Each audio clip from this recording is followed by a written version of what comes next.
তামিম আবার বিশ্বকাপ খেলবে। হঠাৎ ভারত থেকে লাইভে এসে তামিমকে সুখবর দিয়ে একই বললেন অধিনায়ক সাকিব আল হাসান।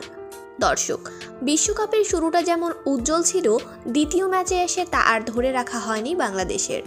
ইংল্যান্ডের সঙ্গে হার এসেছে 137 রানে। মুশফিকুর রহিম এবং লিটন দাস ছাড়া মোটা দাগে ব্যর্থ হয়েছে পুরো ব্যাটিং ইউনিট, যেখানে টানা 2 ম্যাচে ব্যর্থ হয়েছেন আরেক ওপেনার তানজিম তামিম।